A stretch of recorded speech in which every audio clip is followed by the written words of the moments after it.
الحمدللہ رب العالمین والصلاة والسلام علی سید المرسلین اما بعد فاعوذ باللہ من الشیطان الرجیم بسم اللہ الرحمن الرحیم وقرن فی بیوتکن ولا تبرجن تبرج الجاہلیۃ الاولی صدق اللہ العظیم۔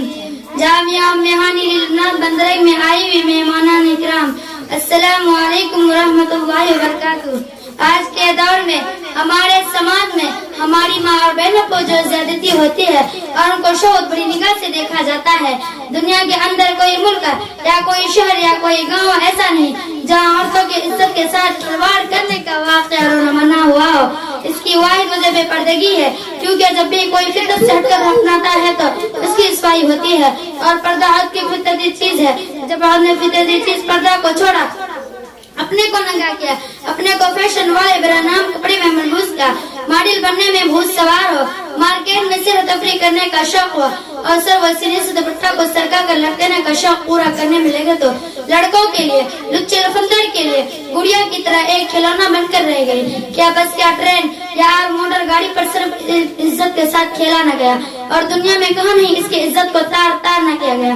مہمانان کرام، ہوش کو ناخون لیجیے، عورت کو چاہیے بیوی ہو ماں، بیٹی ہو بہن، پردے میں رہ کر کام کو انجام دینے کی تربیت دیجیے۔ اس لیے حدیث ہے کہ عورت پردہ ہے، اور دوسری حدیث میں ہے کہ جب عورت گھر سے بے پردہ باہر نکلتی ہے تو شیطان اس کے پیچھے پڑ جاتا ہے۔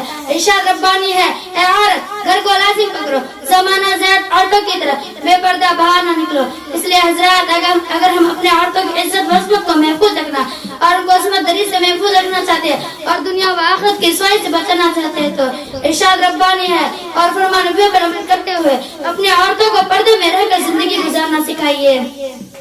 الحمدللہ جامعہ امہانی للبنات بندرگ میں اس چیز کی بہترین طریقے سے تربیت دی جاتی ہے۔ اللہ ہماری عورتوں کو حفاظت فرمائے، آمین۔ وما علینا الا البلاغ۔